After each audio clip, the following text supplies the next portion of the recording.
Hello నమస్తే, నేను Ashok. Welcome to ప్రజా చైతన్యం.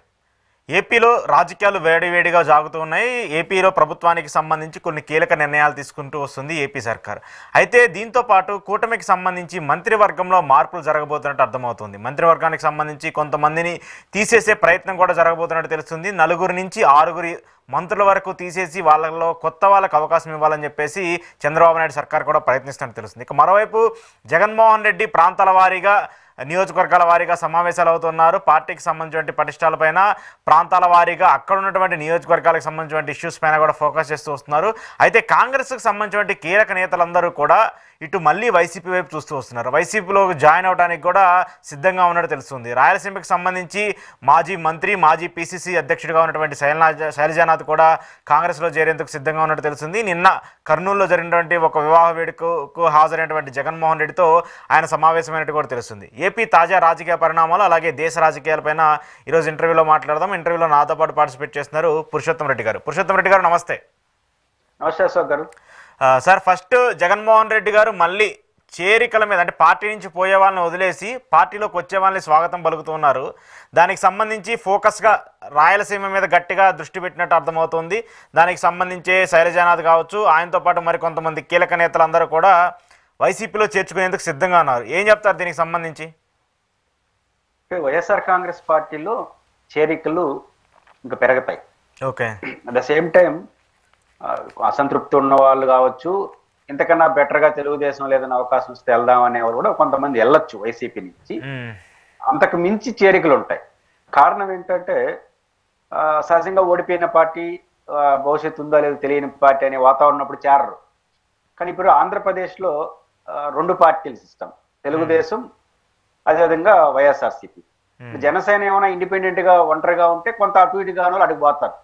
ఇప్పుడు జనసేన తెలుగుదేశంలో ఉంది, భారతీయ జనతా పార్టీలో చేరదామంటే వాళ్ళు తెలుగుదేశంతో ఉన్నారు. అది బస్సు టైట్ అయిపోయింది, ఓవర్ఫ్లో అయిపోయింది. ఎవరైనా వెళ్ళాలన్నా కూడా పోయి ఇబ్బంది. ఇది ఒక కారణం ఆగిపోవడానికి. రెండో కారణం ఏంటంటే కాంగ్రెస్ లో ఈ రోజు కూడా లీడర్షిప్ సీనియర్లు చాలా మంది ఉన్నారు. అవును, అనుభవం వాళ్ళు, గతంలో రాజకీయాల్లో ఒక వెలుగు వెలిగిన వాళ్ళు కాంగ్రెస్ పార్టీకి భవిష్యత్తు ఉందని నమ్ముకుంటే ఖచ్చితంగా ఒక రకంగా ఉండేవాళ్ళు. ఉన్నా ఈ రోజు కాబట్టి రేపు మంచి రోజులు వస్తాయి, కనీసం ఢిల్లీలో పవర్లోకి వచ్చినా ఆ ఫ్లేవర్ తో మనం ఆంధ్రప్రదేశ్ లో కూడా ఉండొచ్చు అనే భావనతో కూడా ఉన్నారు. ఇప్పుడు మహారాష్ట్ర ఎన్నికలు కావచ్చు, ఈ జార్ఖండ్ ఎన్నికలు కావచ్చు, గత హర్యానా ఎన్నికలు చూస్తే ఇప్పటికిప్పుడు కాంగ్రెస్ పార్టీ పికప్మెంట్ అంత ఉండకపోవచ్చు అనే నిరాశ కూడా కొంత ఉంది. ఈ కారణాల రీత్యా కాంగ్రెస్ పార్టీలో ఇంకా సుదీర్ఘ కాలం రాజకీయాల్లో వెయిట్ చేసే ఓపిక చాలా మందికి ఉండదు. అందులో సీనియర్లు వాళ్ళు లేదా వాళ్ళ తనయుల్ని ఎంట్రీ చేయించాలి. మనం బుద్ధి పుట్టినప్పుడు ఎంట్రీ అవుదాం అంటే ఏరే వాళ్ళు వచ్చి దూరేస్తారు. అందుకని ఈ కారణం. రెండోది, ఏపీలో కాంగ్రెస్ నడుస్తున్న తీరు కూడా ఆ పార్టీలో ఎవరికి ఆశలు లేవు. ఇప్పుడు శర్మిలా గారు వ్యవహరిస్తున్న తీరు కూడా, శర్మిలా గారు జగన్మోహన్ రెడ్డి గారిని విమర్శించడానికి నేను తప్పట్ను, కానీ ఒక రాజకీయ పార్టీగా తాము ఎదగాలనుకున్న దానికి ఆమె ప్రయారిటీ ఇవ్వట్లేదు. అసంబంధ విషయాలు, కుటుంబ విషయాలన్నీ బయటికి తీసుకొచ్చేస్తాం. దానివల్ల ఏమవుతుందంటే పార్టీ గ్లామర్ దెబ్బతింటుంది. రాజకీయాలు కాదు, తెలుగుదేశం అధికారంలో ఉన్న వాళ్ళకి భిన్నంగా పోవలసినటువంటి వాళ్ళు కాదు మేము అని చెప్పాలి కాంగ్రెస్ పార్టీ. ఆ ప్రతినిధిగా ఉన్న శర్మిలా గారు 2 వదిలేసి జగన్మోహన్ రెడ్డి గారు రాష్ట్రగాథలో గెలిపించినారు. దీనివల్ల ఏమవుతుందంటే కాంగ్రెస్ పార్టీలో ఒంటరి అయిపోతుంది. కాంగ్రెస్ పార్టీ భవిష్యత్తు పట్ల కొంత ఆసక్తి లేకపోవడం, పోనీ ఆంధ్రప్రదేశ్ నడుస్తున్న నడకేమన్నా బాగుందా అంటే అది లేకపోవడం. ఈ 2 కారణాలు ఇచ్చే కాంగ్రెస్ లో ఉన్న సీనియర్లు లేదా యాక్టివ్ ఉన్న వాళ్ళు అయితే కూటమిలో చేరాలి. వాళ్ళకున్న బాడీ లాంగ్వేజ్, వాళ్ళ గతంలో కాంగ్రెస్ అసోసియేషన్ ఇచ్చే వాళ్ళు కొంతమంది పోలేరు. ఆడ ఇంతకన్నా అవకాశాలు ఏమి లేవు, ఎందుకంటే ఆడ ఓవర్ఫ్లో అయిపోయింది. అది ఒక పార్టీ అంటే 3 పార్టీలు చేరింది, వాళ్ళే ఇబ్బంది పడుతున్నారు. జగన్మోహన్ రెడ్డి గారు అపోజిషన్ ఉన్నాడు కాబట్టి యాక్సెస్ ఉంటుంది కాబట్టి ఆ జగన్మోహన్ రెడ్డి గారు కాంగ్రెస్ రక్తమే కదా, కాంగ్రెస్ భిన్నమైన ఊరు లేరు. ఈ కారణాలు ఇచ్చే కాంగ్రెస్ పార్టీలో నుంచి చాలా మంది వైఎస్ఆర్సీపీ వైపు వెళ్లే అవకాశం ఉంటుంది. సహజంగా ఓడిపోయిన ఈ దశలో సీనియర్ లీడర్లు, గతంలో ప్రజలతో మంచి పేరున్న వాళ్ళందరూ రావడం వైసీపీ ఖచ్చితంగా మరింత ముందుకెళ్ళడానికి బలపడడానికి ఉపయోగపడుతుంది. ఓకే. నాకు ఇక్కడ ఒక మూమెంట్ అయితే కనిపిస్తుంది జగన్మోహన్ రెడ్డి గారికి సంబంధించి. ఆయనలో కొంత చేంజ్ ఓవర్ అయితే కనిపించింది. ఎందుకంటే పోయే వాళ్ళని పొమ్మనండి, కొత్త రక్తాన్ని తీసుకొద్దాము, కొత్త వాళ్ళని తీసుకొచ్చి అవకాశం ఇద్దాము. పోయే వాళ్ళని మనం అడ్డు పెట్టుకొని ఆపేసి పార్టీని డెవలప్ చేయమని చెప్పడం కూడా సమర్థం కాదు, సమంజసం కాదంటూ కూడా ఆయన మాట్లాడుతూ వచ్చారు. మొన్న జరిగినటువంటి కొన్ని సమావేశాల్లో కూడా ఆయన డైరెక్ట్గా చెప్పారు. ఉత్తరాంధ్ర మీద, రాయలసీమ మీద జగన్మోహన్ రెడ్డి గారు ఎక్కువ ఫోకస్ పెట్టినట్టు అర్థమవుతుంది. దానికి సంబంధించి ఆయన వేస్తున్నటువంటి అడుగులు కావచ్చు, అక్కడ ఇన్ఛార్జీలుగా ఇస్తున్నటువంటి వాళ్ళకి సంబంధించినటువంటి కావచ్చు. ఎందుకు ఈ రెండింటిని ఎక్కువగా ఫోకస్ చేస్తున్నారు? మిగతా ప్రాంతాల్లో మనకు పట్టు దొరికే అవకాశం ఉండదని చెప్పేసి వైసీపీకి అర్థమైపోయిందా? లేదంటే ఈ రెండు ప్రాంతాల్లో వైసీపీకి మంచి ఓట్ బ్యాంక్ ఉంది, దీన్ని కాపాడుకుంటే ఖచ్చితంగా అధికారం వచ్చే అవకాశాలు ఉన్నాయనే విధంగా ఏమన్నా ఉంటుందా? కదలిక ఎక్కడ వస్తుందో అక్కడ ఫోకస్ పెడతారు. రాయలసీమ, నెల్లూరులో వైసీపీ వెనకాల ఎక్కువ మంది పోవడానికి కూడా ఆసక్తి చూపిస్తారు. ఎందుకంటే ఇది బలమైన కేంద్రం, మనం ఓడిపోయిండొచ్చు కానీ ఒక బలమైన ఓటింగ్, సామాజిక పొందిక, రెడ్లు, దళితులు, మైనారిటీస్ బలంగా ఉన్న ఏరియా. ఈ మూడు కూడా వైసీపీ కూడా. ఎక్కడ వైసీపీలో చేరితే మనకు కూడా ప్రయోజనం అని చేరేవాళ్ళు ఎవరు, ఎంత మంచి వాళ్ళైనా, ఎంత సదాభిప్రాయం, ఫస్ట్ తన భవిష్యత్తు కూడా చూసుకుంటాడు కదా. ఆ రీత్యా చూసినప్పుడు జగన్మోహన్ రెడ్డి గారి నాయకత్వం వైసీపీ తెలితే మనకు మంచి భవిష్యత్తు ఉంది అనే ఒక అస్యూరెన్స్ అనేది నెల్లూరు, రాయలసీమలో ఉంటుంది, పల్నాడు ఏరియాలు ఇవంతా. ఆ రీత్యా కదలికి వచ్చిన చోట ఫస్ట్ పట్టుకోవాలి కదా. ఇప్పుడు గోదావరి జిల్లాలో, కృష్ణా, గుంటూరు జిల్లాలో కొంచెం వాళ్ళు కొంచెం బాగుంది. ఇప్పుడు ఆడ వచ్చే వాళ్ళు కొంచెం తటపటాయిస్తారు, పోదామా వద్దా అని. తటపటాయించే చోట పోయి మళ్ళీ వస్తారు. ఇప్పుడు రాయలసీమ, ఉత్తరాంధ్రలో బలపడ్డారు అనుకో జగన్మోహన్ రెడ్డి గారికి, అవతల వాళ్ళు కూడా వస్తారు. కాబట్టి ఎక్కడ బలం కూడా పుంజుకుంటామంటే ఇంకోటి జాయిన్ అవుతారు. ఆ టాక్టిక్స్. రెండో, జగన్మోహన్ రెడ్డి గారిలో ఒక విషయంలో మార్పు లేదు. అదేంటంటే వెళ్ళిపోయే వాళ్ళ పట్ల ఆయన ఎప్పుడు కంగారు పడు. ఎంత పెద్దోళ్ళు వెళ్ళినా దాని పీకులాడుకుంటూ వచ్చే లాభం లేదు అనేది ఉంటారు. కానీ కొత్త మార్పు ఏంటంటే వచ్చే వాళ్ళ పట్ల శ్రద్ధ చూపడం. ఆల్రెడీ మాకు ఉన్నారు, వచ్చేవాళ్ళు ఉంటారు, ఇట్లా సస్పెండ్ లేకుండా కొంచెం ఓపెన్ డోర్స్ చేద్దాము, కొత్త వాళ్ళు రావాలి మనకు అనే యాటిట్యూడ్ అయితే కనబడతా ఉంది. వెళ్ళిపోయే వాళ్ళ పట్ల మొదటి నుంచి కూడా ఒకే స్టాండ్. నాతో ఉండేవాళ్ళు, నాతో ట్రావెల్ చేసే వాళ్ళు ఉంటారు, రాని వాళ్ళు పోతారు. మాట్లాడగలనే తప్ప రిక్వెస్ట్ చేయడం, బతిమలాడడం అనేది జగన్మోహన్ రెడ్డి గారి డైరీలో లేదు, పొలిటికల్ డైరీలో. అది మాత్రం కొనసాగుతా ఉంది. ఖచ్చితంగా ఆయన వెళ్ళే వాళ్ళ పట్ల పెద్ద పట్టించుకోడు, కానీ వచ్చే వాళ్ళ పట్ల కొంత పట్టించుకునే ఆలోచన మాత్రం మనకు కనిపిస్తాం. ఓకే. ఇంకొకటి సార్, చంద్రబాబు నాయుడు గారు అధికారంలోకి వచ్చినటువంటి 6 నెలల్లో సంక్షేమ పథకాలను అయితే పక్కన పెట్టారు. కొంతమంది 2-3 హామీలు మాత్రమే నెరవేర్చారు. కానీ విద్యుత్ ఛార్జీలకు సంబంధించి కావచ్చు, టోల్ గేట్లు, తాజాగా టోల్ గేట్ల పెంపుకు సంబంధించి కావచ్చు, ఇప్పుడు భూ రిజిస్ట్రేషన్కి సంబంధించిన అంశం కావచ్చు, వీటన్నిటి మీద మళ్ళీ మరింత భారాన్ని ప్రజల నెత్తి మీద వేస్తున్నారు. ఏంటి, సంపద సృష్టి అనేది పక్కన పెడితే మళ్ళీ ప్రజలకు ఇవ్వాల్సినటువంటి పథకాలు ఇవ్వకుండానే వాళ్ళ మీద మరింత భారాన్ని వేసే ప్రక్రియకి కూటమి ముందుకు వెళ్తుందని అనుకోవచ్చా, లేకపోతే ఏంటి? అంటే సంపద సృష్టి వేరు, పన్నులు వేయడం వేరు. సంపద సృష్టి అనేది చంద్రబాబు నాయుడు గారు ఆయనకున్న అనుభవం, 15 ఏళ్ళ ముఖ్యమంత్రి ఉండడం, హైటెక్ సిటీ, హైదరాబాద్, ఈ కొంత బ్రాండ్ ఇమేజ్ ఆయనకు ఉంది. అందువల్ల నేను సంపద సృష్టి అంటే నమ్ముతారు జనం అని ఎన్నికల్లో మాట్లాడాడు. సంపద సృష్టి ఎంత అనుభవం ఉన్నా ఓవర్ నైట్ జరగదు. కాబట్టి చంద్రబాబు నాయుడు గారు ఎందుకు సంపద సృష్టి గురించి పదే మాట్లాడినంటే అప్పుల గురించి మాట్లాడడం. జగన్మోహన్ రెడ్డి గారు సంపద సృష్టించకుండా అప్పులు ఎక్కువ తెచ్చేసి సంక్షేమ పథకాలు అమలు చేస్తున్నాడు. నేను వస్తే సంపద సృష్టించి ఆ సంపదను ప్రజలకు పంచుతానన్నాడు. అది వినడానికి కొంచెం బాగానే ఉండింది, కానీ రెండు కరెక్ట్ కాదు. ఆయన అప్పుల్లాగా ఈయన అప్పులు చేస్తాడు. సంపద సృష్టించడం అనేది ఓవర్ నైట్ జరిగే పని కాదు, అది చాలా మెల్లిగా జరిగే ప్రక్రియ తప్ప ఇంకోటి కాదు. రెండు, సంపద సృష్టించి సంక్షేమ పథకాలు అమలు చేయడం కూడా సాధ్యం కాదు. చేయాలంటే ఇంకో 5 ఏళ్ళ తర్వాత చేయాలి, ఆయన అనుకున్న సంపద సృష్టిస్తే అది కూడా. కాబట్టి సంపద సృష్టి అనేది ఇప్పట్లో జరగదు, జరిగినా కూడా లేట్ అవుతుంది. ఆ సంపద సృష్టి అంటే పెరగడం, సంపద పెరగడం, రొటీన్గా వచ్చేదానికి భిన్నంగా. వైట్ మన చేతిలో ఉండేది బండి నడవాలి కదా. సాఫీగా బండి నడవాలంటే కొన్ని సంక్షేమ పథకాలు అమలు చేయాలన్నా, రొటీన్ అడ్మినిస్ట్రేషన్ నడవాలన్నా పన్నులు వేయాలి. మనకు ప్రభుత్వానికి ఉన్న అవకాశం రొటీన్గా వచ్చే ఆదాయం పెరగాలంటే లాంగ్ రన్ లో సంపద పెరుగుతుంది, షార్ట్ టర్మ్ లో పన్నులు వేయడమే, ట్యాక్స్లే కదా ప్రభుత్వానికి వచ్చేది, ట్యాక్స్ల మీద ఆదాయమే. కాబట్టి ఖచ్చితంగా మీరు అన్నట్టు చాలా వరకు వివిధ రకాల తరగతి ప్రజలపైన పన్నులు భవిష్యత్తులో కూడా రెగ్యులర్ గా పెరుగుతాయి. అది ఏ ప్రభుత్వం ఉన్నా తప్పదు, ఆ అవసరాల కోసం పెరుగుతూ ఉంటాయి.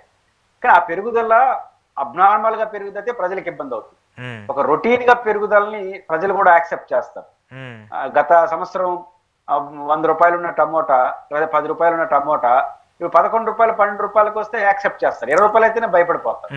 అంటే పన్నులు పెరగడం సహజం, ఆ పన్నులు అనేది ఒక సహజ ద్వారంతో ఉందా అసహజ ద్వారంతోనే ఉందని బేరీజ్ వేసుకొని ప్రజలు జస్టిఫికేషన్ చేసుకుంటారు.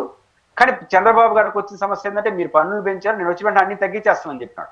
అది కొంచెం ఇరిటేటింగ్ గా ఉంటుంది ప్రజలకి. అప్పుడేం చెప్పినావు ఇప్పుడేం చెప్పావు. కాస్త పన్నులు పెరగడం సహజం, కానీ ఎంత పెంచుతాడు అనే దాన్ని బట్టి ప్రజలు బేరేజ్ వేసుకుంటారు. ఓకే, ఈ పన్నులు సంపద సృష్టి ఓకే, కానీ చంద్రబాబు నాయుడు గారి సంపద సృష్టికి సంబంధించి తెలంగాణ అసెంబ్లీలో కూడా గొడవలు జరుగుతున్నాయి. కేటీఆర్ గారు కూడా మాట్లాడారు నిన్న మొన్న అసెంబ్లీలో. ఆయన హైదరాబాద్ నేను కట్టించాను చెప్తాను, 10 ఏళ్ల పాటు ఉన్న మేము అభివృద్ధి చేశాము, చంద్రబాబు నాయుడు చేసింది ఏం లేదని చెప్పేసి కేటీఆర్ చెప్పాడు. దానికి తోడు ఇప్పుడు ఎమ్మెల్యేలు అందరూ, అంటే మంత్రులు కావచ్చు ఎమ్మెల్యేలు కావచ్చు, వాళ్ళందరూ కూడా ఇక్కడ ఉన్నటువంటి టీడీపీకి సంబంధించి ఉన్నటువంటి ఏవైతే ఉంటే వాటన్నిటిని తీసేయాలనేటువంటి ఒక నిర్ణయం కూడా తీసుకున్నట్టు కూడా మనం చూస్తున్నాం. అసెంబ్లీలో కూడా మాట్లాడారు. ఎన్టీఆర్ ఘాట్ని తీసేసి అక్కడ అసెంబ్లీని కూడా నిర్మించాలని చెప్పేసి చూస్తున్నారు. అది కూడా వాళ్ళకి సంబంధించినటువంటి అంటే గతంలో టీడీపీలో పనిచేసినటువంటి ఎమ్మెల్యేలు మంత్రులు ఏం చెప్తారు దీనికి సంబంధించి? అంటే ఒకటి సార్, కేటీఆర్ గారు హైదరాబాద్ ఎవరు అభివృద్ధి చెందారనేది చాలా కాలం వాళ్ళ చర్చ జరిగింది. ఖచ్చితంగా చంద్రబాబు నాయుడు గారు హైదరాబాద్ అభివృద్ధిలో ఆయన పాత్రను నిరాకరించలేదు. ఎందుకంటే ఉమ్మడి ఆంధ్రప్రదేశ్ హైదరాబాద్ అభివృద్ధి చెందినట్లు highest period chief minister Chandrababu Naidu గారు. అవును. కాబట్టి ఖచ్చితంగా ఆయన పాత్రను ఎవరు కాదనలేదు. కానీ చంద్రబాబు నాయుడు గారు ప్రశ్నలు ఎందుకు గురవుతారంటే నేనే అంటాడు, అది తలనొప్పి. నేనే అనకుండా నా పాత్ర ఉందంటే ఎవరైనా యాక్సెప్ట్ చేస్తారు. దానికి ఎక్కువ పాత్ర ఉండొచ్చు, ఎందుకంటే ఎక్కువ టైం ఆయన ముఖ్యమంత్రిగా ఉన్నాడు, 10 years. ఆయన ముద్ర ఉంటుంది, దాన్ని ఎవరు కాదనరు. నా ముద్ర ఉందంటే ఎవరికి అభ్యంతరం ఉండదు. నేనే అంటే నువ్వేనా కాదని చర్చ మొదలెడతారు. ఇప్పుడు ఉదాహరణకు ఇప్పుడు రాజశేఖర రెడ్డి గారు ఎప్పుడు తన ముద్ర గురించి చెప్పలా, కానీ ఆయన పాత్రను కాదనగలమా? ఈరోజు అందరికి హైటెక్ సిటీ పేరు బాగా పాపులర్. హైటెక్ సిటీ మీరు కూడా చూస్తుంటారు, ఒక ఆఫీస్. కానీ హైటెక్ సిటీ కన్నా ఇంకొంచెం పైకి వెళ్తే ఫైనాన్స్ డిస్ట్రిక్ట్ ఉంది. మీరు హైదరాబాద్ పోతే కనబడుతుంది. ఫైనాన్స్ డిస్ట్రిక్ట్ కానీ పోయినామంటే ఇది అమెరికానా భారతదేశం అనిపిస్తుంది. అవును, హైటెక్ సిటీ కాడికి పోతే ఇది హైదరాబాద్ అనుకుంటాం. హైటెక్ సిటీ కన్నా ఫైనాన్స్ డిస్ట్రిక్ట్ చాలా పవర్ఫుల్. ఎక్కువ కంపెనీలు ఆ నిర్మాణాలు అవన్నీ చూస్తే మనం అమెరికాలో ఉన్నామనే ఫీలింగ్ కలుగుతుంది. కానీ ఆ ఫైనాన్స్ డిస్ట్రిక్ట్ సృష్టికర్త వైఎస్ రాజశేఖర రెడ్డి గారు. అది చాలా మంది తెలియదు.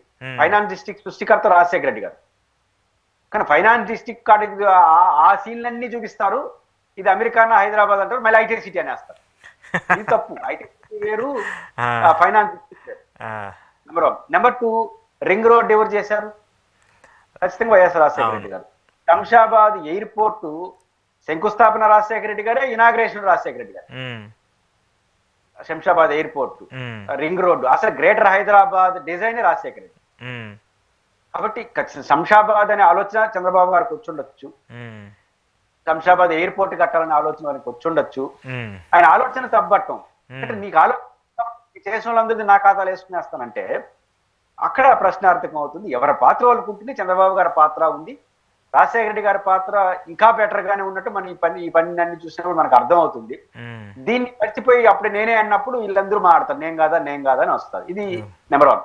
నెంబర్ 2, 2 కోణాలు నాకు కనిపిస్తాయి. 1 year పూర్తి అయిపోయింది రేవంత్ రెడ్డి గారి పరిపాలన.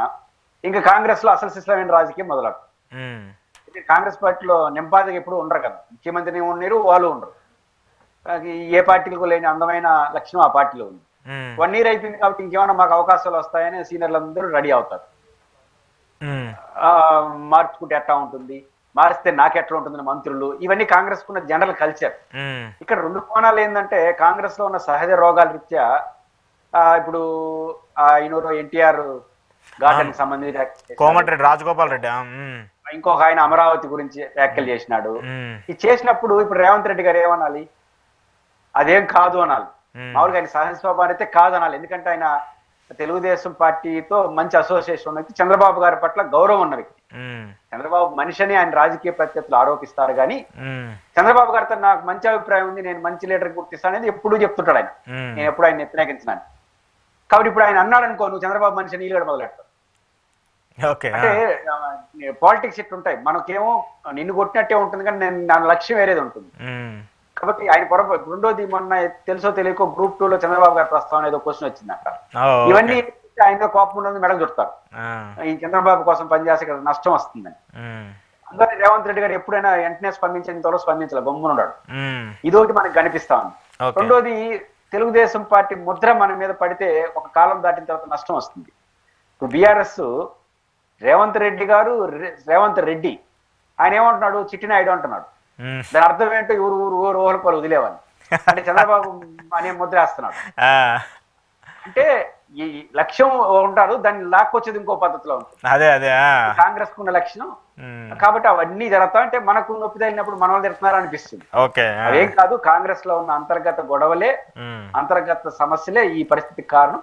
కాకపోతే మన కర్మ ఏంటంటే మనం వాళ్ళ దగ్గరకు ఉంటాం. అప్పుడు జగన్ తిట్టాలంటే హైదరాబాద్ పోడేవాళ్ళు, మొత్తం రియల్ ఎస్టేట్ లో దాడి ఉందని. ఇప్పుడు చంద్రబాబు నాయుడు పోవడం కోసం హైదరాబాద్ రియల్ ఎస్టేట్ పడిపోయింది అంటారు. సంబంధమే ఉండదు ఒకదానికొకటి. సంబంధాన్ని అంటగట్టే ప్రయత్నం మీడియా చేస్తే రాజకీయాలు ఇవి మనం ఎంజాయ్ చేయడం తప్ప చేయగలిగింది. ఓకే, ఇక్కడ మీడియా ప్రస్తావన వచ్చింది కాబట్టి ఒకటి చెప్పాలి సార్. టీడీపీ ఎమ్మెల్యేలకు సంబంధించి డైరెక్ట్గా బయటకు వచ్చి వాళ్ళు మాట్లాడుతున్నారు. కొలిక్పూడి లాంటి వాళ్ళు కావచ్చు, కొంతమంది బీసీకి చెందిన నేతలు కావచ్చు, మనం అందరం చూస్తూ వచ్చాము గత 2-3 రోజులుగా ఏం జరుగుతుందనేది. ఒకటేమంటే ఆయన డైరెక్ట్గా బయటకు వచ్చి మాట్లాడుతుంటే మీడియా రాసేటువంటి రాతలు కావచ్చు, మీడియా చెప్పేటువంటి మాటలు కావచ్చు, నిజంగా వాళ్ళు మీడియా విలువలను పాటించి దానికి సంబంధించి వాళ్ళు చేసినటువంటి తప్పుల గురించి మాట్లాడుతున్నారా, లేదంటే చంద్రబాబు నాయుడు గారి తీరుని ప్రశ్నించడానికి ఇప్పుడు ఇలా మాట్లాడుతున్నారా అనేది అర్థం కాకుండా ఉంది. కొలిక్పూడి అంశం కావచ్చు, అలాగే మీరు కూడా చూసుంటారు ఒక ప్రధాన మీడియాకు సంబంధించినటువంటి రీసెంట్గా ఒక వీడియో కూడా వచ్చింది. జగన్ని మళ్ళీ సీఎం చేయడానికి చంద్రబాబు నాయుడే దారి వేసేటట్టుగా కనిపిస్తుంది, ఆయన సీఎంగా కాకుండా ఒక సీఈఓగా మాట్లాడుతున్నారు అనేది కూడా అది మీరు వినే ఉంటారు. ఏమన్నా చెప్తారా దాని గురించి? అంటే తలక మించిన బాధ్యతలను ఎత్తికెచ్చుకుంటే భారం అవుతుంది. ఇప్పుడు తెలుగుదేశం పార్టీకి కొన్ని బలాలే ఇప్పుడు బాలాలుగా మారిపోతున్నాయి. గతంలో బలం ఏంటి? కొన్ని మీడియా సంస్థలు, యూట్యూబ్ ఛానల్లో పనిచేసే వాళ్ళు, వీళ్ళందరూ ఆ రోజు బలం. ఎందుకంటే అధికార పార్టీకి వ్యతిరేకంగా గలం ఇప్పారు కాబట్టి ఆ రోజు బలం. ఆ బలాన్ని వాళ్ళు బాగా ప్రోత్సహించారు. జగన్మోహన్ రెడ్డి గారు అయితే ఎవరిని ప్రోత్సహించడు, ఆయన అనుకున్న వాళ్ళే ప్రోత్సహిస్తాడు. జగన్మోహన్ రెడ్డి గారికి అనుకూలంగా ఉండేవాళ్ళు అనుకున్నా ఆయన పట్టించుకున్న వాళ్ళు పట్టించుకోడు. వీళ్ళు కొంత మనకు అనుకుంటే మానిటరింగ్ బాగా చేస్తారు తెలుగుదేశం వాళ్ళు. ఈ మానిటరింగ్ చేసే వాళ్ళు ప్రోత్సహిస్తారు, అసోసియేట్ అవుతారు. దాంతో మెల్లిమెల్లిగా ఏమైపోయిందంటే ఇది అప్పర్ హ్యాండ్ తీసుకొని చివరకు ఒక నాయకుడు ఒక టీవీ ఛానల్లో, నాయకుడు కాదు ఆయన, రోజు సాయంత్రం నుంచి 7 నుంచి 9 వరకు టీవీ డిబేట్ లో పాల్గొనేవారు. అంతకుమించి ఆయనకి ఏం పాత్ర ఉండదు. ఆయన ఏ స్టేట్మెంట్ ఇచ్చా అంటే ఒక ఛానల్ డిబేట్ లో అసలు యుద్ధం చేసింది మేము జగన్కి వ్యతిరేకంగా, ఈ తెలుగుదేశం పార్టీ వాళ్ళు ఎమ్మెల్యే క్యాండిడేట్లు, ఏజెంట్లు, గ్రాస్ రూట్ అంటారు, వాళ్ళందరూ యుద్ధం చూశారంట. జగన్తో వీళ్ళు యుద్ధం చేస్తామంటే యుద్ధం చేసింది టీవీ డిబేట్ లో పాల్గొన్న ఉపన్యాసాలు చెప్పేవాళ్ళు అనలిస్టులు, యూట్యూబిస్టులు. కానీ యుద్ధం చూసిన వాళ్ళు తెలుగుదేశం పార్టీ వాళ్ళు అంట. కాబట్టి ఇప్పుడు మనం ఈ భావన వాళ్ళకి ఎక్కిన తర్వాత మొత్తం మేము చెప్పింది జరగాలి కదా అనుకుంటారు. అది నమ్ముతున్నారు వాళ్ళు, అది వాళ్ళ దురదృష్టం. అందరూ అప్పుడు బలమైనారు, అదే ఇప్పుడు తెలుగుదేశం పార్టీ బలం. ఇప్పుడు అందరూ ఏమంటారు, మేము చెప్తాము అంటారు. ఇప్పుడు నచ్చని వాడు కలెక్టర్ అయినాడు అనుకో, వెంటనే పోస్ట్ పెట్టేస్తున్నారు, ఆయన గతంలో ఆయన అటు చేసినాడని వెంటనే వాళ్ళకి ప్రాధాన్యత ఇస్తున్నారు. పేరుని ఇంకా ఎందుకు అరెస్ట్ చేయలేదు, ఎల్ఐని ఎందుకు అరెస్ట్ చేయలేదు, రోజు ఇదే పని. మీ పాత్ర ఏంటి, మీడియా పాత్ర ఏంటి? ప్రజల గొంతుగా ఉండాలి, తప్పును తప్పుగా చెప్పాలి. ఫేవరేజ్ ఉంటే ఫేవరేజ్ ఎట్టు ఉండాలి? తెలుగుదేశం పార్టీ చంద్రబాబు గారు ఒక ఫేవరేజ్ అని అనుకో, 10 లైన్లో రాసేది 100 లైన్లో రాసుకోండి. వ్యతిరేకంగా ఉంటే 10 లైన్లో రాండి, 100 లైన్లు రాసేదాన్ని. అంతకు మించిన పాత్ర ఉండకూడదు మీడియాకి. ఇప్పుడు మీడియా శాసిస్తా ఉంది అధికార పార్టీని, ఏమని మేము చెప్పింది నువ్వు వినాలి అని. అది డైరెక్ట్ గా చెప్పకుండా వాళ్ళ కోపాన్ని వివిధ రూపాయలు వ్యక్తం చేస్తాం. రెండు తెలుగుదేశం పార్టీకి ఉన్న ఒక బలహీనత ఏంటంటే వాళ్ళు చెప్పదలుచుకుంది మీడియా ద్వారా చెప్పిస్తూ ఉంటారు. ఫస్ట్ వాళ్ళు చెప్పరు, మీడియా ద్వారా చెప్పించి ఒక వాతావరణం సృష్టి. అది గతం. ఇప్పుడు అది ఎప్పుడైతే చేస్తున్నారో మేమే మీకు దిక్కనే పరిస్థితి వాళ్ళు వచ్చేసినారు. ఇప్పుడు కొలకపూడి శ్రీనివాస్ గారి వ్యవహారం చూసుకున్నా, మొన్న బీసీకి సంబంధించిన మంత్రి గౌతు లచ్చన్న చూసినా, ఇప్పుడు గౌతు లచ్చన్న గారు ఒక బలహీన వర్గాల నాయకుడిగా, మంచి వ్యక్తిగా ప్రజల ఆదరణ ఉన్నారు. ఒక కుల సంఘానికి సంబంధించి కొంతమంది సామాజిక తరగతులు అన్ని పార్టీల్లో ఉన్న వాళ్ళు పిలిచారు. డెఫినెట్ గా అందరూ వెళ్తారు కదా. తిరుపతిలో తెలుగు వైసీపీ అధికారంలో ఉన్నప్పుడు మండల కమిషన్, అంటే బీసీలకి మండల కమిషన్ సిఫార్సు ఇచ్చారు కదా, మండల్ బీపీ మండల్ అని ఆయన మనకి ఆద్యుడు. ఆయన విగ్రహాన్ని ఆవిష్కరించినప్పుడు ఇక్కడ మేయర్ బీసీ, తెలుగుదేశం బీసీ అందరూ వచ్చారు, అన్ని పార్టీలు. అప్పుడు ఎవరు పట్టించుకోలేదు, ఎందుకంటే అన్ని పార్టీ మండలాన్ని ఆయన బీసీ నాయకుడుగా, బీసీలకు ఆద్యుడుగా, బీసీ వచ్చినట్టు వాళ్ళు వస్తారు. అంటే దానికి ఆపాదించేస్తే ఎట్లా? ఇప్పుడు ఈ మీడియా ఛానల్స్ అక్కడ తయారైనాయి. ఇప్పుడు ఉదాహరణకు గౌతు లక్షణ దాంట్లో జోగి రమేష్ పాల్గొన్నాడు కాబట్టి వాళ్ళందరినీ తిట్టా, బీసీ నాయకులు మంత్రులందరినీ తిట్టినారు, ఎమ్మెల్యేలు అందరినీ. ఇప్పుడు కమ్మ సంఘం మీటింగ్ జరుగుతుంది, అన్ని పార్టీలోనూ కమ్మోళ్ళు కలుస్తారు, రెడ్లు అన్ని పార్టీలు రెడ్లు కలుస్తారు, వాళ్ళ జోలికి మాత్రం పోరు. మరి వాళ్ళని కూడా అనొచ్చు కదా. మరి కమ్మ సంఘం మీటింగ్ పోయిన వాళ్ళకి, రెడ్డి సంఘం మీటింగ్, క్షత్రియ మీటింగ్ పోయిన వాళ్ళకి వీళ్ళందరికీ ఏమంటారు? వాళ్ళు మాత్రం వదిలేసి బీసీ సంఘం మీటింగ్ పోయిన తిప్పితే ఎట్లా? కాబట్టి పరిధి దాటి ప్రవర్తిస్తే మీడియా, దాన్ని ఎంటర్టైన్ చేస్తే తెలుగుదేశం పార్టీ చివరకు వాళ్ళకే తలనొప్పిగా మారుతుంది. ఓకే, ఇంకొకటి సార్, చంద్రబాబు నాయుడు గారు అంటే గతంలో ఏదైతే జగనన్న భూరక్షణ చట్టం అనేది ఒకటి తీసుకొచ్చారో దానికి సంబంధించి భూములకు సంబంధించిన సర్వేని కూడా చేపట్టారు. గతంలో ఎన్నికల సమయంలో ఎంత పెద్ద చర్చనీయాంశమైందో మీకు మాకు తెలుసు. వైసీపీని కూడా సగం డ్యామేజ్ చేసింది అనేది కూడా మనం మాట్లాడుకుంటూ వచ్చాం. అయితే ఇప్పుడు కూటమి ప్రభుత్వం జగన్మోహన్ రెడ్డి ఏదైతే తీరునిచ్చిందో, జగన్మోహన్ రెడ్డి ఏదైతే జీవో తెచ్చిందో దానికి అనుగుణంగానే మళ్ళీ అదే జీవో కింద భూ సర్వేని చేపట్టాలని చెప్పేసి నిర్ణయం తీసుకుంది. దానికి సంబంధించి కూడా ఆ ప్రాంతాల వారీగా ఉన్నటువంటి వాళ్ళకి పర్మిషన్స్ కూడా ఇచ్చారు. ఏంటి ఇప్పుడు ఏదైతే వాళ్ళు ఎన్నికల్లో ప్రచారం చేశారో, అంటే తప్పుగా ప్రచారం చేశారో, ఇప్పుడు మళ్ళీ దాన్ని అమలు చేయడం ఏంటి? అది మార్చాలి కదా. ఒకటి, తెలుగుదేశం పార్టీ చాలా విషయాల్లో గత ప్రభుత్వం చేసింది ఫాలో కాక తప్పదు. ఉదాహరణకు పెన్షన్ విధానం ఉంది. జగన్మోహన్ రెడ్డి గారు అధికారంలో ఉన్నప్పుడు అనేక రకాల ప్రయత్నాలు, చివరకు గ్యారంటీ పెన్షన్ తీసుకొచ్చాడు, జీపీఎస్ తీసుకొచ్చాడు. ఇప్పుడు రావడం నిజంగా ఉన్నంతలో అదే బెస్ట్. సిపిఎస్ ఉద్యోగస్తులు వ్యతిరేకిస్తున్నారు. గ్యారంటీ మన ఓల్డ్ పెన్షన్స్ ని, ఓపీఎస్ ని అమలు చేసే పరిస్థితిలో ప్రభుత్వాలు లేవు. మాధ్యాయ మార్గంగా ప్రభుత్వం క్రైసిస్ లో పడిపోకుండా, అదేవిధంగా ఉద్యోగస్తులకి సెక్యూరిటీ లేకుండా ఉన్న భయం లేకుండా జీపీఎస్ ని ఉన్నంతలో బెటర్ గా జగన్ తీసుకొచ్చాడు. దానికన్నా ఉన్నంతలో బెటర్ పథకం ఏమీ లేదు భారతదేశం. ఇది తెలుగుదేశం పార్టీకి తెలిసే వచ్చినా కానీ దాన్ని అమలు చేయడానికి జీవో ఇచ్చేసినారు. వెంటనే ఆ మీడియా ఏం చేసింది? జగన్మోహన్ రెడ్డి గారు అధికారులు ఇంకా ఉన్నారు, అందువల్ల జీవో ఇచ్చేసి రాసేసినారు. దాంతో దాన్ని క్యాన్సిల్ చేసుకున్నారు. ఇప్పుడు ఏం చేయాలి? అది తప్ప ఇంకో పరిష్కారం లేదు. కానీ ఇంక అంతకు మించిన మార్గం లేదు. ఇప్పుడు దాన్ని అమలు చేస్తే జగన్ గుర్తొస్తాడు, దాన్ని అమలు చేయకపోతే నువ్వేమీ చేయలేవు. ఇప్పుడు ఆల్రెడీ వ్యతిరేకంగా ఉన్నారు ఉద్యోగులు. రెండు, ఇప్పుడు కొత్తగా మీరు చెప్పినట్టు భూరక్షణ సంబంధం పేర్లు ఏదైనా మార్చుకో. జగన్మోహన్ రెడ్డి గారు అది మోడల్ గా తీసుకొచ్చాడు. కానీ జగన్మోహన్ రెడ్డి గారు మోడల్ తీసుకున్నప్పుడు దాన్ని మౌనంగానే ఉండరు, దానికి విపరీతంగా వ్యతిరేకించారు. అయితే వాళ్ళు ఆడ ఎక్కడ ల్యాండ్ సీలింగ్, దాంట్లో ల్యాండ్ సీలింగ్ యాక్ట్ కి జగనన్న సమగ్ర భూ సర్వే కానీ, అదేవిధంగా పట్టాదార పాస్ పుస్తకాల పైన నిజానికి అది ల్యాండ్ టైటిల్ యాక్ట్ కి ఆ ఫోటోకి సంబంధం లేదు.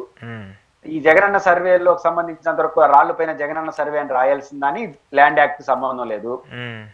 ఆ రాసిన పేరు పాస్బుక్ అనేది సెంటిమెంట్, దాంట్లో జగన్ ఫోటో వేసేసరికి ల్యాండ్ టైటిల్ దానికి అంటగడే ఎవరికైనా భయం వచ్చేసింది.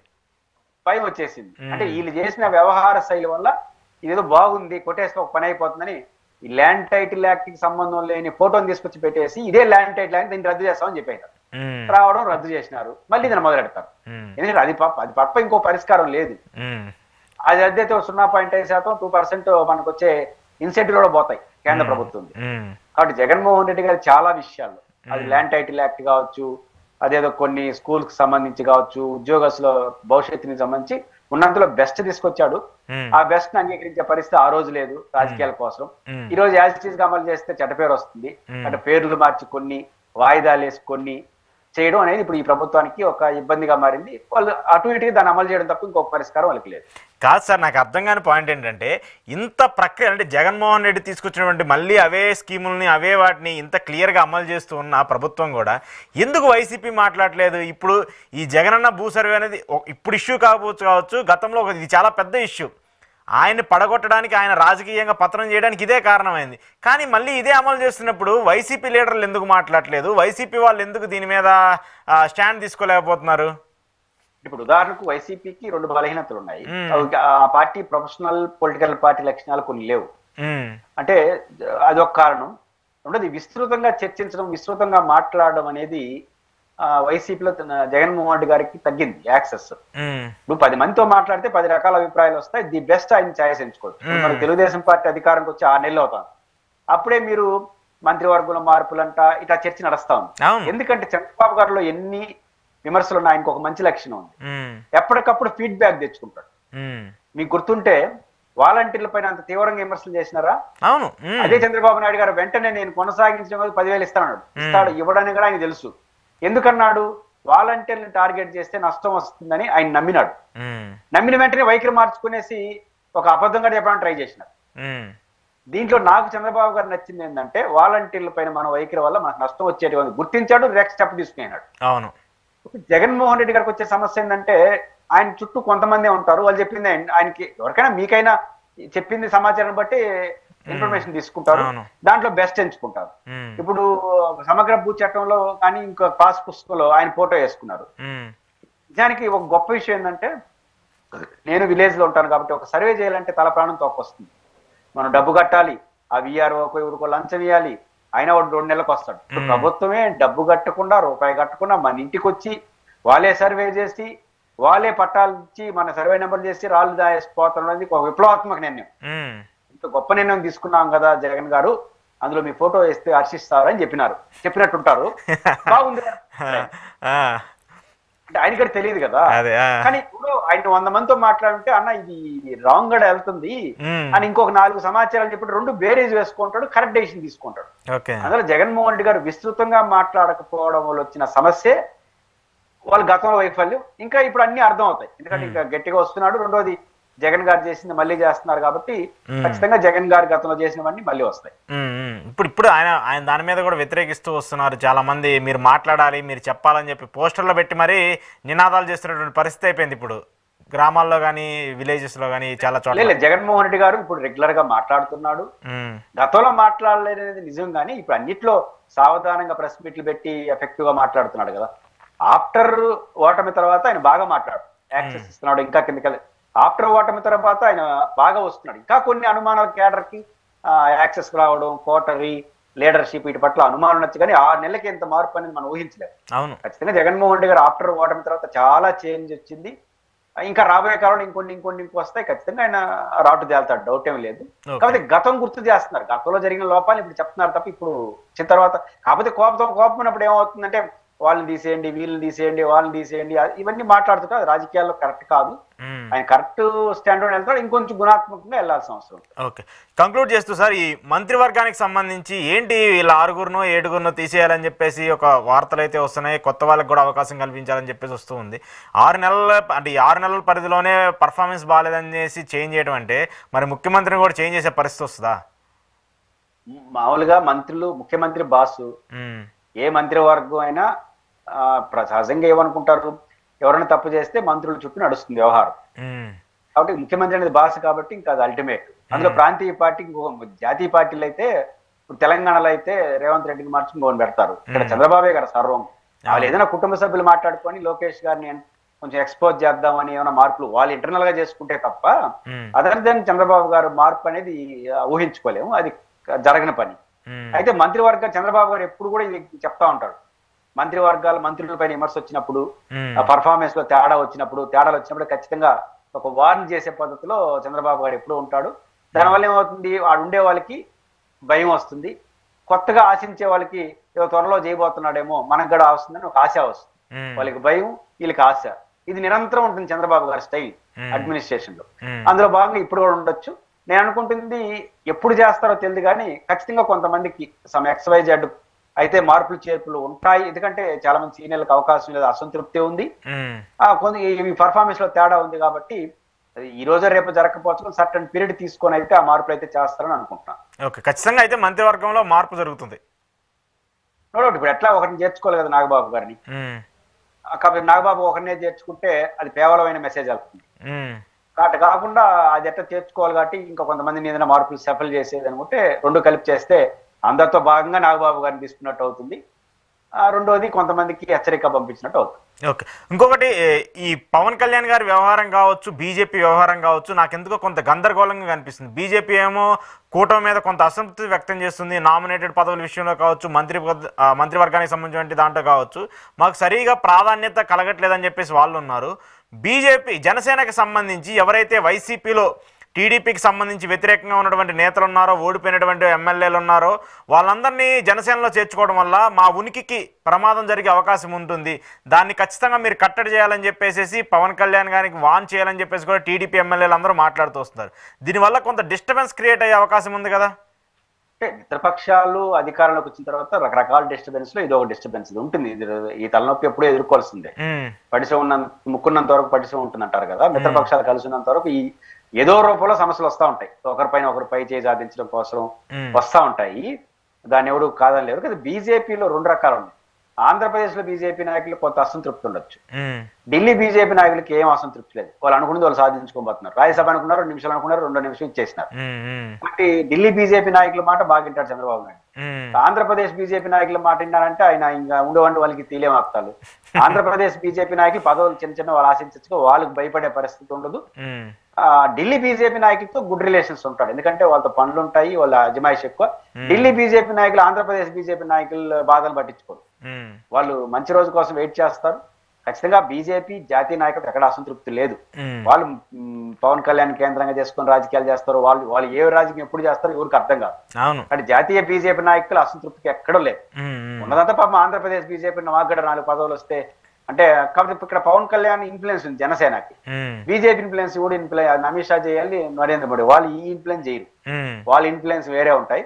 కాబట్టి బీజేపీ వాళ్ళు ఈ బాధలు పడాల్సిందే. ఓకే, ఇంకోటి సార్, ఈ పవన్ కళ్యాణ్ గారికి సంబంధించి జనసేన పార్టీ బీజేపీలో విలీనం అయిపోద్ది అనేటువంటి ఒక వార్తలు ఎప్పటి నుంచో చూస్తున్నాం. కానీ నిన్న టీడీపీకి సంబంధించినటువంటి వాళ్ళ సోషల్ మీడియా పత్రికల్లో కావచ్చు, సోషల్ మీడియాకి సంబంధించినటువంటి వాటిలో డైరెక్ట్గా రాసుకుంటూ వస్తున్నారు బీజేపీ పార్టీలో జనసేన విలీనం అని. సో ఏంటి ఇదేమన్నా మళ్ళీ చిచ్చు పెట్టించుకునే అవకాశమా, లేదంటే కావాలని వెనక నుంచి చేస్తున్నటువంటి ఒక ప్లాన్ అనుకోవాలా?